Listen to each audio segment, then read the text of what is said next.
গতবার আলমের সাথে বা আপনার সাথে বা রিয়ামনির সাথে আমার এই পাশে সে ওই ভিডিও আলমের কাছে আছে, কিন্তু যেটা ওরা আপলোড দিয়েছে আমি তো আমি খাইয়ে দিচ্ছি সেটা ভিডিও করেনি।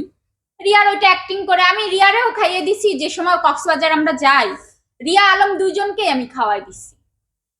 তো কক্সবাজার তো একসাথেই গিয়েছিল। হ্যাঁ, তো ওই জায়গায় কি আসলে যে আপনাদের স্বামী স্ত্রীর যে সম্পর্ক বা মেলামেশাটা এটা কি একসাথেই হয়েছিল না আলাদা আলাদা? না না, আমি আমি তো আলম এসেছিল আমার কাছে, আমি ওকে তখন একসেপ্ট করিনি। আচ্ছা, মানে আলম মিলামেশা করতে চেয়েছিল নাকি? হুম হুম। আপনি বাধা দিয়েছিলেন? হ্যাঁ, তখন আমার খুব খারাপ, মানে ওরা ওই যে দুইজন অন্তরঙ্গ মুহূর্তের সময় আমাকে ভিডিও কল দিয়েছিল, দেখিয়েছিল, এগুলো আমার মনে পড়ে গেছিল, তখন আমি ওটা মানতে পারিনি। মানে এটা কবে দেখিয়েছিল ভিডিও কল? আগে ওই যে আপনার যখন ওরা একটু মিল হচ্ছে, একদিন হঠাৎ করে ও অফিসে, মানে মানুষ জানতো না, অফিসে ও আমার ভিডিও কল দিচ্ছে রিয়া, তখন ওটা আর বলতে পারছি না। মানে ভিডিও কল। সব থেকে বড় কথা কি, হিরো আলম না আমার মনে আর যায়, আমার মামলাটা চলছে, ওর শাস্তি হয়ে গেলে এই নামটা আমার মুখে আর শুনতে পাবেন না, কারণ আমি মিথিলা।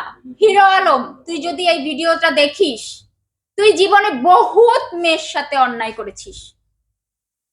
আল্লাহ যদি সত্যি হয়ে থাকে, এবার তোর শাস্তি হবে হিরো আলম, এবার তোর শাস্তি হবে। তো এই যে শাস্তির আগেই যদি হিরো আলম আত্মহত্যা করে বা মারা যায় তখন কি হবে? তাহলে তো আরো বড় শাস্তি হয়ে গেল না? আপনি আপনারা কি সবাই মুসলিম? আমরা এখানে অবশ্যই। তাহলে তো আত্মহত্যা করার পর কি হবে? এটা তো তার মানে এ কুলও পেলো না, ও কুলও পেলো না, এটা তো আরো বড় শাস্তি হয়ে গেল। তো আত্মহত্যা করলে তো আপনারা ফেসে যাবেন না, আপনারা যারা কেন আছেন? ফেসে যাব? কেন ফেসে যাব? আচ্ছা, মিথিলা, আলম সে অন্যায় করবে, তার মা আমাকে বলছে আমার ছেলের যদি কিছু হয় বুঝবে। এই মহিলা, তুই কি বুঝবি রে? তোর ছেলে প্রমাণিত মামলা আমার।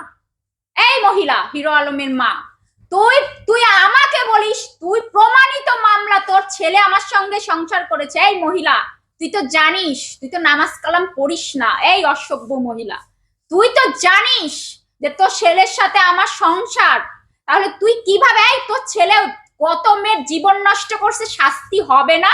পেটে একটা বদমাস রেখেছিস, আবার বড় বড় কথা বলিস, অসভ্য। তুই চিনিস আমাকে? এই হিরো আলমের মা, তুই চিনিস? তোর ছেলে এতদিন যত টোকাই বস্তির মেয়ে মনে করিস না আমাকে, একদমই মনে করিস না। ভালোবেসে ক্ষমা করতে চেয়েছিলাম, এবার মিথিলার আসল রূপ দেখবি। মিথিলা কার মেয়ে? সোনার চামচ মুখে নিয়ে মিথিলা জন্মাইছে। ফকিন্নিরা, ফকিন্নি কোথাকার। তো এত রাগ কেন আসলে আলমের মার উপর?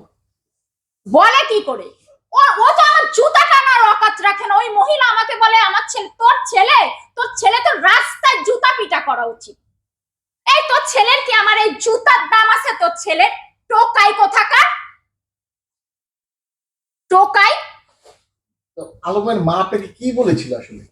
বলে বুঝে নেবে, এই তোর ছেলের নামে আমার ধর্ষণ মামলা করা, ধর্ষণ মামলা করা, প্রমাণিত মামলা, আমার সব এভিডেন্স দেওয়া, আমার বাচ্চা নষ্ট করছে ওর মেয়ের নামে মামলা করা, ভ্রূণ হত্যা ওর মেয়ের সিগনেচার।